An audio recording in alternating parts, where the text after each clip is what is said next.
राजेश खन्ना से जो परिचित हैं उन्हें अक्सर कहते सुना है कि उनकी एक दिक्कत थी कि वो दिल की बात खुलकर नहीं कहते, अपनी पत्नी डिम्पल कपाड़िया से भी नहीं। सफलता जब चरम पर थी तब सब ठीक था, लेकिन जैसे ही करियर का डाउनफॉल शुरू हुआ तब पत्नी के साथ भी रिश्तों में कड़वाहट शुरू हो गई। डिम्पल और काका के रिश्तों को लेकर आपने कई कहानियों को सुना होगा, लेकिन आज जो हम बताने जा रहे हैं वो राज है जो खुद राजेश खन्ना ने खोला था। राज कपूर, दिलीप कुमार, देवानंद, शम्मी कपूर, राजेंद्र कुमार एक दौर के चर्चित स्टार हुआ करते थे। हिंदी सिनेमा में उन्होंने एक से बढ़कर एक फिल्में दी।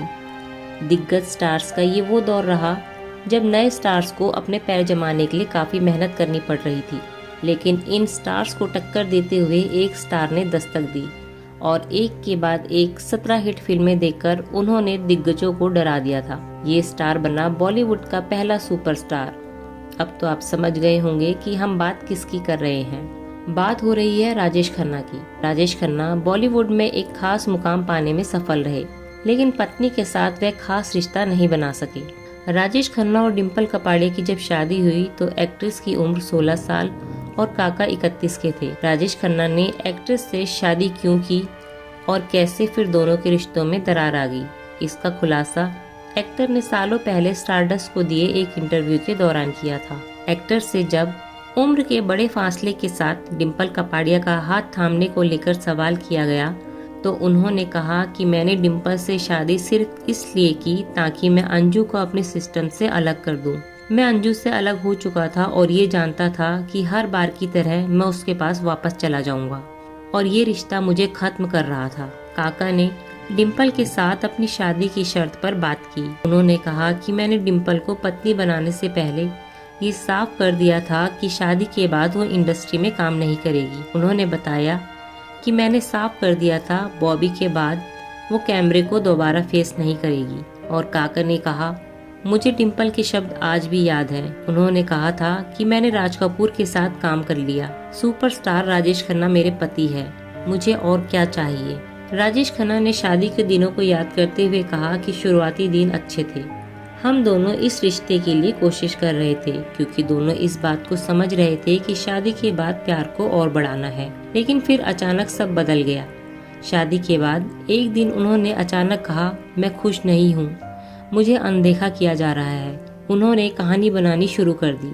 डिम्पल ने कहना शुरू कर दिया कि उन्हें मेरे काम, मेरे डायरेक्टर्स, को स्टार्स सभी से नफरत है।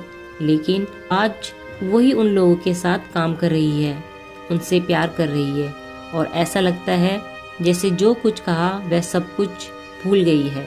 राजेश खन्ना ने इंटरव्यू के दौरान ये भी कहा कि वह बहुत मूर्ख थी। उसे लगने लगा था कि रिंकी के जन्म के बाद मैंने उससे प्यार करना बंद कर दिया है। उसे ये भी लगने लगा था कि मैं ट्विंकल के बाद दूसरी संतान के रूप में बेटे की चाहत रखता था, पर फिर भी मुझे इस रिश्ते से तब भी उम्मीद थी। लेकिन जिस दिन डिम्पल ने मेरे से कहा कि मैं दोबारा काम करना चाहती हूँ, उस दिन सब कुछ खत्म हो गया था।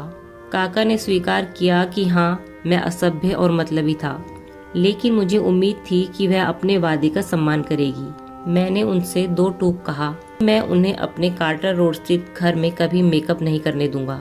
श्रीमती राजेश खन्ना कभी फिल्मों में काम नहीं करेगी, इसके लिए उन्हें अपने जूहू स्थित घर वापस जाना होगा। काका ने कहा, लानत है, अगर मुझे पत्नी के रूप में एक एक्ट्रेस ही चाहिए होती तो मैं किसी भी टॉप एक्ट्रेस से शादी कर सकता था। मैं डिम्पल को ड्राइंग रूम की गुड़िया नहीं बल्कि एक पत्नी बनाना चाहता था। काका ने कहा, मुझे अंधराष्ट्रवादी कहें या कुछ और, लेकिन जब मैं 2 शिफ्टों के बाद 11:30 बजे घर आता था तो मैं गर्म खाना और अपनी पत्नी का साथ चाहता था।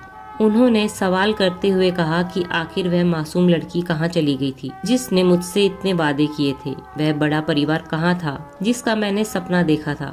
मेरे बच्चों की माँ कहाँ थी। के बजाय मुझे मैगजीन्स में एक ऐसी अभिनेत्री के बारे में पढ़ना पड़ा जो एक नाखुश पत्नी थी, एक ऐसी पत्नी जो किसी और के साथ रिश्ते में थी। मेरे अंदर का पति कभी इस पर विश्वास नहीं करना चाहता था, लेकिन यह बहुत कठिन है। उन्होंने कहा कि मुझे ये स्वीकार करने में बहुत कठिनाई हुई कि जिस महिला से मैंने शादी की उसने मुझको इमोशनली और दूसरी तरह से धोखा दिया। राजेश खन्ना के इस इंटरव्यू को सुनने के बाद आपकी क्या राय है, कमेंट बॉक्स में ज़रूर बताएं। और वीडियो पसंद आए तो वीडियो को लाइक करें और चैनल को सब्सक्राइब करना ना भूलें।